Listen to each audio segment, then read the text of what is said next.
Let me just say this. You are the only person that I would watch one of these movies for. I do not do scary movies. I do not do gory movies at all. I was sitting there like, I'm gonna kill Chris watching this movie last night.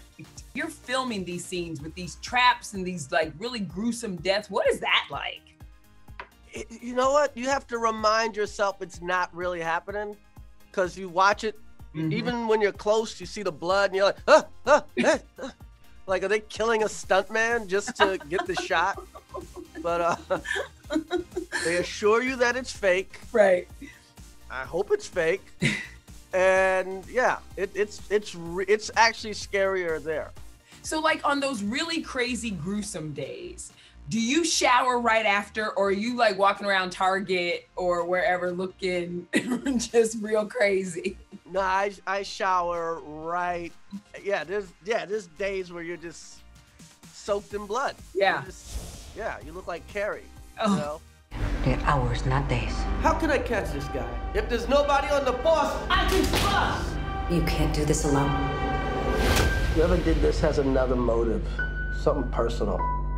And I wonder if we're all crazy people because these films have been around so long and people really love them. Like, what does that say about us? But what do you think the reason is why people take to these movies so much? I mean, they always take it up a notch. I mean, you got to watch, you know, there's some good ones. There's 7 of them, and number 2 is my favorite. But yeah, they just go up a notch and a notch and a notch, and you're like, whoa! They're like roller coaster rides. They're just. When you're on a roller coaster, sometimes you're happy and sometimes you're cursing out the roller coaster, and then you want to do it again. Well, I was cursing a lot of people last night because I was like, why, God, why do I have to watch this? Detectives are really keen on their intuition. Like, they follow that gut really good. Do you have a good gut? Do you follow your gut well? And are you like the main detective between your 2 girls? Like, can you figure out who's like not telling the truth, who's trying to get one over on Dad, or are you just done? Yeah, it's almost weird when you're a detective and a comedian are very similar. Because you study human behavior. You can't do it without kind of being a semi-expert on human behavior. Right. So yeah, I'm kind of know when my girls are lying. It's not. I don't. Yeah. Do you let them get away with it, or are you like calling them out immediately? Nah, sometimes you gotta. Sometimes you call them out immediately to go into a shell. Yeah. Sometimes you gotta let them know, like, I know you're lying, but we're gonna deal with. I'm not even gonna say you're lying, but let's. And then later on, they'll come on and they'll go, okay, I'm sorry, Daddy, I shouldn't have done whatever.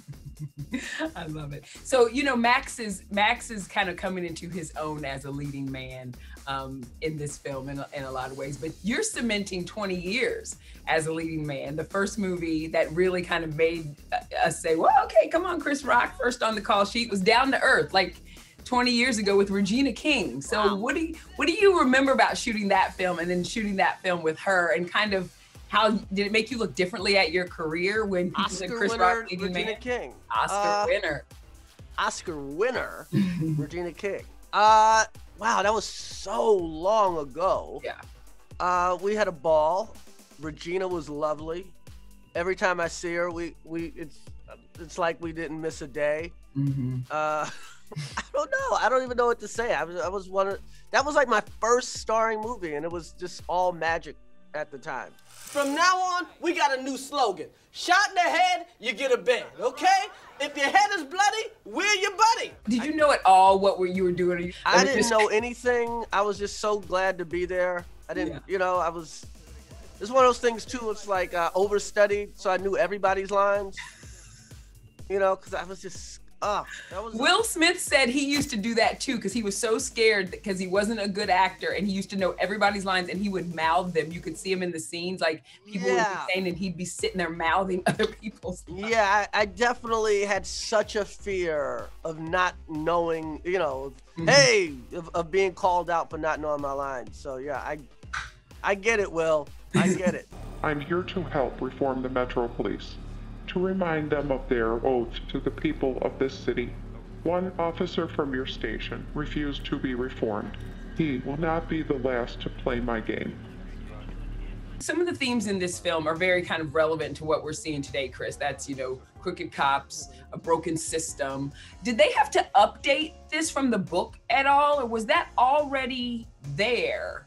I mean, unfortunately, a lot of this was already there. Wow.